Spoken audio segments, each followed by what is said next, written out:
If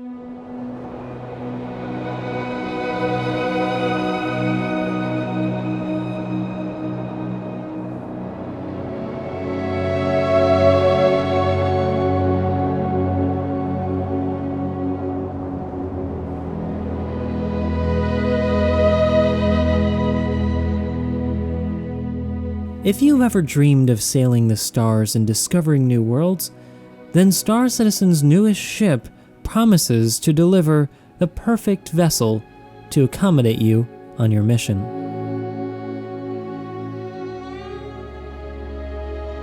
Hey guys, I'm Morphologist and welcome back to An Architect Reviews, the series in which I utilize my skills in the field of architecture to examine something in the digital realm. Today I'm taking a look at the very much anticipated Anvil Carrack, and because of this anticipation, it has taken some time for me to digest this ship properly to be able to convey to you my thoughts about both its exterior and interior.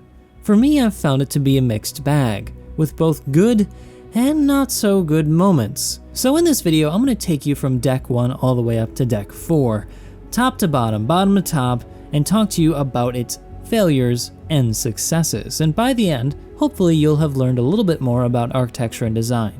If you did and you like what I do, and you want to see more, don't forget to hit that like, subscribe, and bell icon so you know the next time I post a video. Unlike other popular ships I've reviewed on this series, the Anvil Carrack is not a luxury traveling ship. It's an exploration vessel, and so it doesn't have the same requirements as those big luxury ships like the 600i and 890 Jump. For that reason, it makes a lot of sense that the way you get on and off the ship would be through the vehicle bay, because you would have to use those vehicles to explore the sometimes very hostile environments that this vessel is built to go down and see. This space is also really starting to show how evolved CIG's design process has become. Not only have they comfortably sized it to fit up to 2 Ursas, but they've also made a lift on the floor to stop you from blocking the access door, which is a very smart thing to design in. They've also carefully considered how you might traverse the decks on the ship should the power go out through this, what I like to call Jeffrey's tube because, well, I'm a Star Trek nerd, but basically an access ladder that can bring you all the way up and down the ship, save for deck 4, which we'll go into a little bit later in the video. Just past the vehicle bay is a sensibly placed airlock that brings us to the outside and how you'll likely enter the vessel in the future once station to ship and ship to ship docking becomes possible. They've also smartly located a number of EVA suit lockers in this airlock to allow for you to enter spaces that might not have any oxygen in them. What I like best here though is the careful consideration of program adjacency. In this case, it's where you have the vertical circulation relative to the ingress point. Here, the elevator to take us up to the command deck is directly located next to both major ingress points, the airlock to the station as well as the lift that takes us out onto the surface of a planet, or in some cases the deck of a landing zone. This is a programmatic understanding that unfortunately was not present in ships like the Starfarer, which I need to review at some point still. Beyond that, we find ourselves in one of the Carrack's 3 large detachable cargo pods, a place that rivals the size of even the Caterpillar, which are mostly metallic grays highlighted by red and red lights, which I find to be quite attractive and distinctive from the rest of the decks we'll find on this ship. Just beyond the 3 cargo pods, we'll find ourselves in the Armory and suit locker section of the ship. I imagine this is where you might store your EVA suits that are armored, as well as your complement of weapons or tools that you might utilize on your trips down to the surface of hostile planets. The space down here is generously sized, and I find that here near the turret area, it might have just a little bit too much space. They may have considered giving more space for storage somewhere on the ship, but it's hard to know without having a 3D model. Back in the Armory though is the lift that brings us up to the upper decks of the ship, and our next stop, Deck 2, Habitation. It's completely exposed, which I think is a little bit of a strange design choice. I would imagine that this is not a place I'd like to be if the grav gen goes down and I'm in here while we're doing maneuvers. I don't want to get stuck in between the elevator and the wall. But it works. And here we are. Deck 2, Habitation. Here we are on Habitation, where the crew is going to spend most of their time off duty. Here, things are a little bit different than on the subdeck. The hard deck plating of subdeck 1 are replaced by soft pads on the wall here, on deck 2, and the lighting is also changed. We also get a bit of a peek into the med bay, which is one of the cooler parts of the Carrack and what makes it such a great exploration vessel. Stepping through an emergency bulkhead though, things completely change. The relatively cool blues and reds of the subdeck are replaced here by warm colors which are more comfortable for living conditions. As we've covered in earlier videos, humans tend to prefer more sunlight type light sources in longer stayed living conditions, such as in the 3500K range, whereas brighter, say 5000K lights are more suited to working zones. But first, let's take a step into the Sickbay, because it's a pretty cool little design. Now you'll notice immediately that this actually has its own airlock, which makes a lot of sense. It would be good for doing something like bringing aboard somebody who may have become infected with some sort of new alien virus, or if you'd like to bring a very special sample on board that you wanted to, say, study and examine, but may be dangerous to the crew. The design itself is very clinical, and I think they've done a very good job of making it different than any other part of the ship. It screams medbay without having to say it with large signs. The centerpiece though, and the most important part of the medbay, is the medical bed that sits in the center and at the heart of the ship. This makes sense because it is what's going to keep you alive out there in the verse. Just adjacent to it is the Chief Medical Officer's office. And that is so cool to have aboard a ship in Star Citizen. It's got a great view onto the medical bed for doing, say, examinations of possible contaminated crew members or people that you've encountered or alien species. And then just across from that is the medical storage room, which is where you're going to store all your samples and medicine to keep the crew alive on those long missions. Overall, it's one of the better parts of the ship, and I like how they even thought to change the height of the floor in this space. It does perhaps suggest a hierarchy of importance of the medbay in the ship. Stepping back into the hallway, I also encountered a bit of a strange design choice here with the exposed lift. This is the same small lift that we saw earlier down on the lower deck. Now the issue I have with it is that it's connected with no airlock between decks 3 and 2, which means that if it were to be decompressed at any point, it would decompress both decks, which is a design oversight. Difficult as it may have been, I may have considered instead a way to create a door there so that it would be sealed.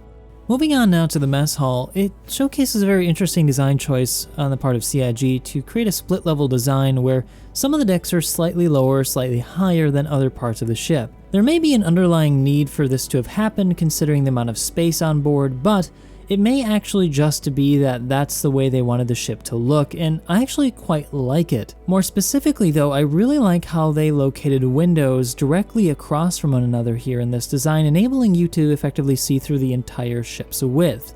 This has the effect of extending the space virtually without actually making them bigger, and I think that's a good thing for a small vessel on long journeys to relieve that cabin fever syndrome you might get from being cooped up in one place for too long. Windows also visually connects the different programmatic elements of the ship so that you always can kind of see what's going on with the rest of the crew, but also where you are in the verse. Being on an exploration vessel is about exploring, and wanting to see the outside I imagine would be an important thing for those on board. We're now here across from the mess hall in the rec room though, and this is where crew will kick back and relax again between shifts, maybe play a bit of this very hard-looking space pool. Just next to that and through this door you'll find the ship's head, going through another hexagon-shaped door. You'll find these throughout the ship, however there are some rectangular and even square doors, which makes me wonder if they should have just thought of using the same sort of door throughout the ship and been more consistent.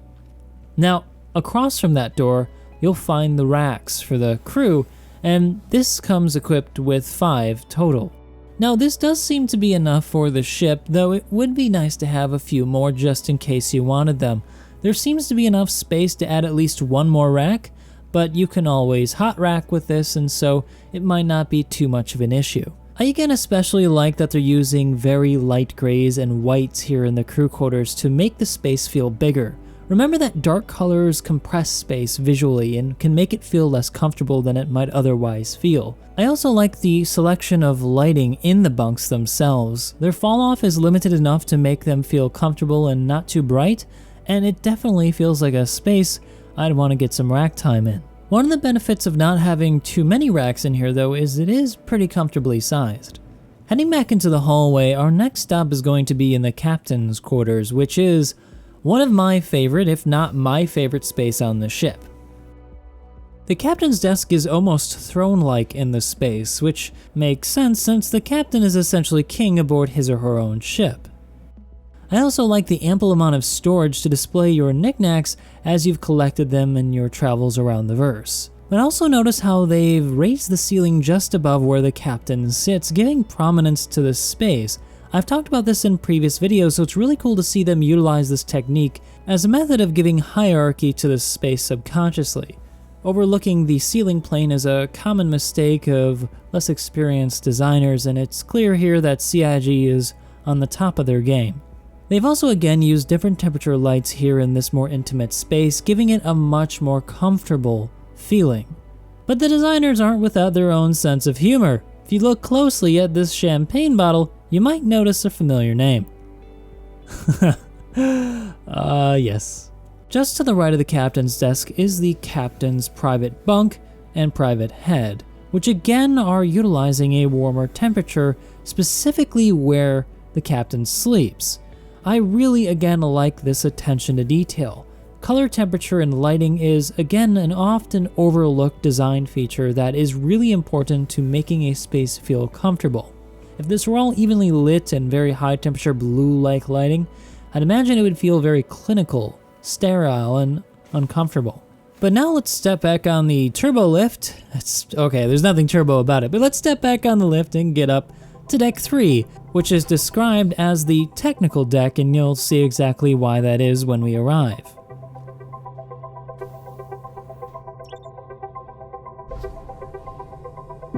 Arriving here on deck 3, you'll notice that the palette has once again changed. It would seem that Anvil likes to specify dark grays and reds for their working spaces, which is a pretty, let's say, handsome look. The lighting though is a bit dark, but I'm willing to overlook this because it does set the mood quite well here in this space.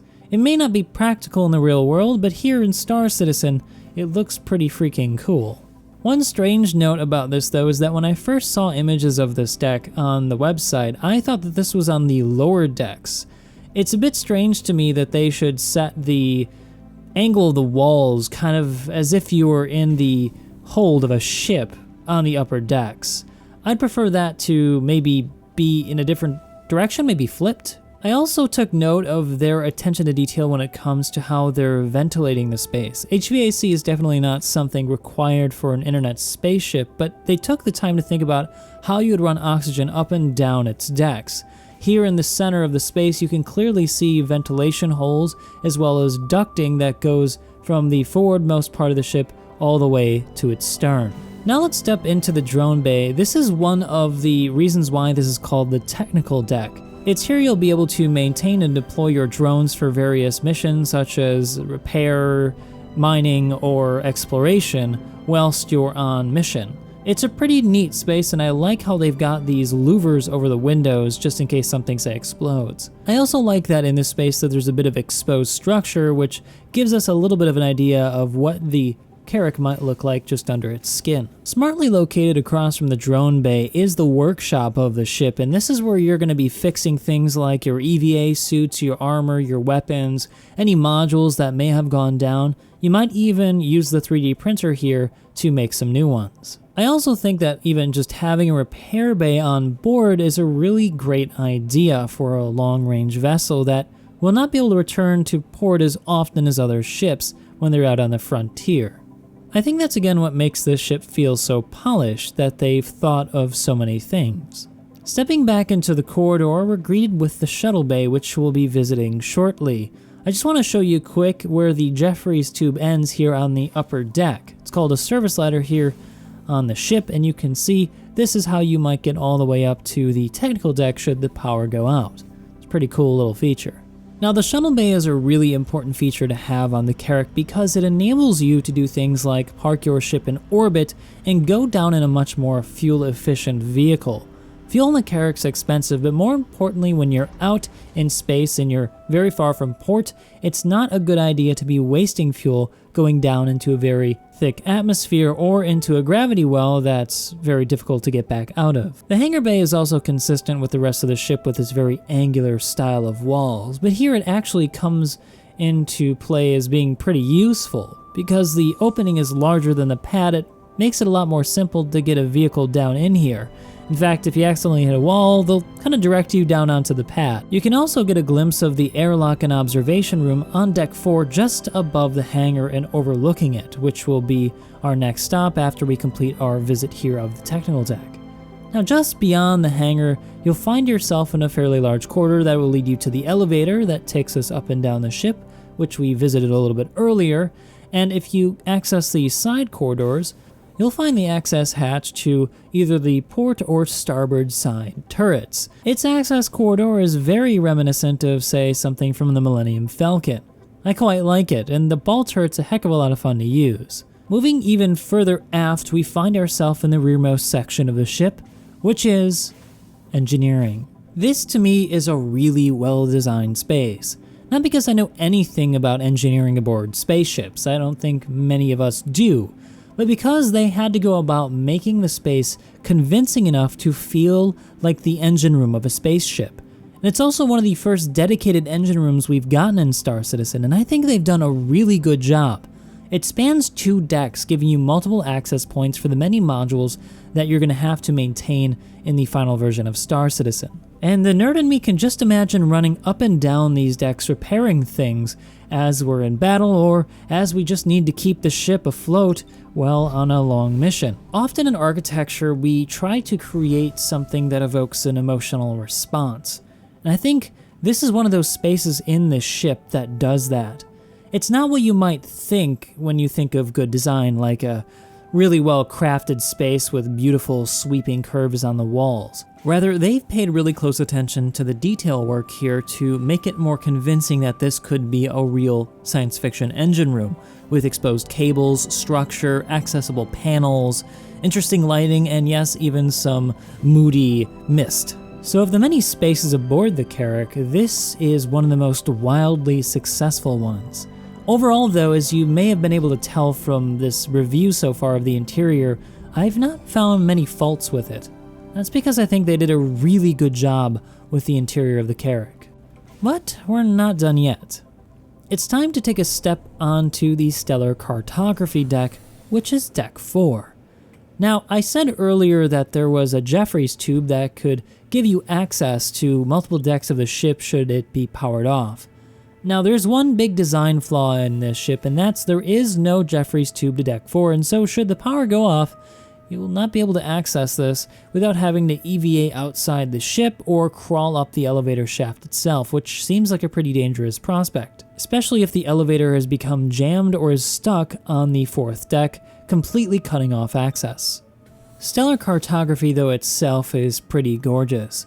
I have to wonder, though, why there are no seats. It seemed like a kind of uncomfortable place to work if you're sitting here for long periods of time, charting out paths forward. It would seem to me that you'd want some readout screens or something of that kind here on this deck, especially because there's nowhere else on Deck 4 to actually sit down. So while short shifts would probably be okay, if you're working up here 12 hours, that might be a bit of a pain on the legs. But maybe that's just a minor issue. Maybe the suits themselves keep you supported. You've also got access to an EVA airlock just up here on Deck 4, which will lead you out just above the Carrack's Hangar Bay. It's also got some additional suit lockers, of course, because you would need to have a place to store your EVA suit. But one of the curious parts of this deck isn't what's here, it's what's not here. Because it overlooks the Hangar Bay itself, you might expect to find some sort of console up here that would give you access to it and allow you to operate it. And with the amount of space in this airlock, there's more than enough room to add an auxiliary access point for the Hangar Bay. if they do come back and do a second pass or a third pass, I'm not sure how many passes I've done already on this, I think that would be a great addition to have just in front of this window. But we need to turn now to our last stop on board the Carrack before we examine its exterior, and that's the bridge.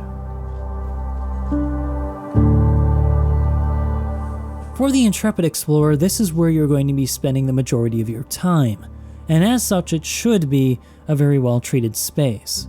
In my opinion, it doesn't disappoint. It boasts one of the best views on the entire ship, and actually one of the best views of all the ships in Star Citizen, save for maybe the 600i. The view down below is staggering above any moon or planet that you should visit, and it's surely very well suited to the task of exploration. One curious thing about the bridge of the Carrack though is that it's actually 2 decks. So if we step over here to this small elevator, we'll find ourselves up on the command deck.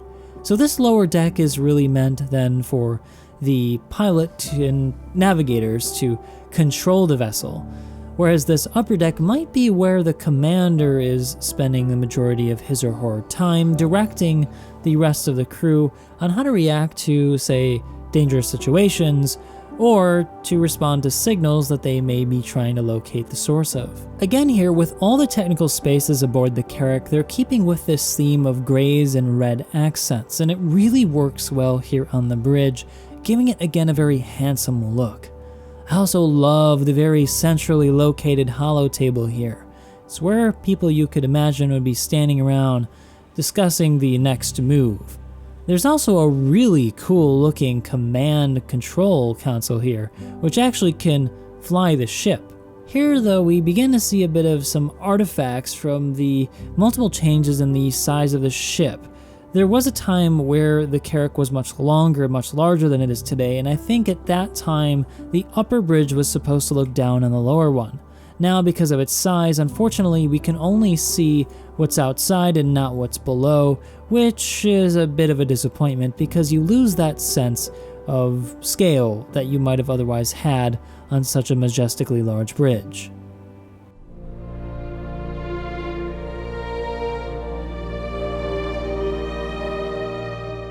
Now, you may think that this is the end of the video, but it's not, because we've arrived now at the sore spot for me for the Carrack.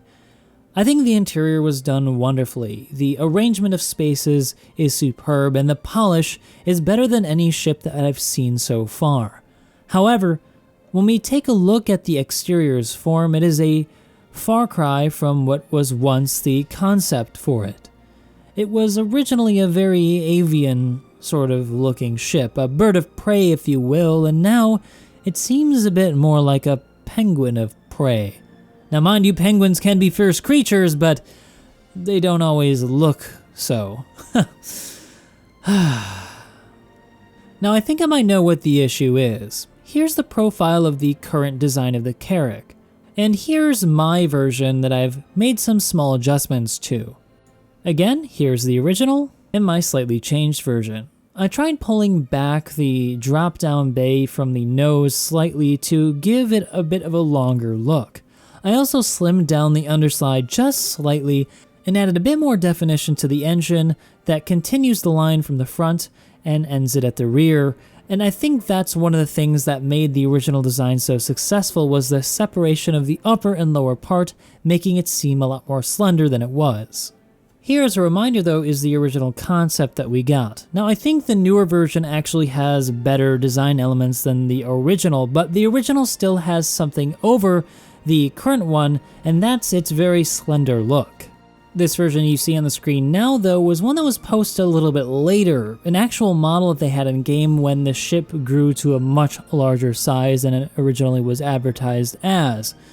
Now, I think they had to do this because they weren't able to get the concept to look like they wanted to with the interior spatial requirements. Ultimately, though, those spatial requirements won out over making it look more like the original concept, and I think that's okay. It is unfortunate that it doesn't look quite as good as the original concept work, but it's not a bad-looking ship, and it's also nice to be able to park it in a large hangar. You must understand that big ships like the 890 can be really cumbersome when you only have a few places where you can actually park it. So having it right there at the max is just fine by me. I still think though that they could slim it down visually somehow to bring it a little bit closer to the original concept. But as it is now, I'm still okay with it. There is one design feature that kind of irks me just a little bit though, and that's their choice of making the rear engine circular instead of their original shape. I don't quite understand the need to try to match the rest of the Anvil lineup, considering all the other Anvil ships are really small. I think they could have set up a new design language for very large Anvil ships and kept the original design just fine. So in sum then, the only really big sore spot for me for the Carrack is its exterior, which can be honed and perfected, hopefully in the future. But if it never is and it stays as it is today, I'm okay with it, and it is growing on me with each passing day.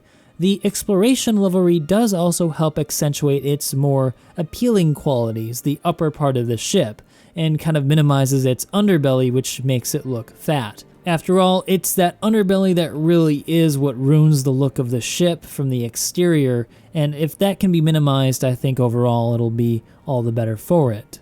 But still, CIG knocked it out of the park here, and they're really showing their skill with each passing ship that they create, getting better and better at honing in on their craft.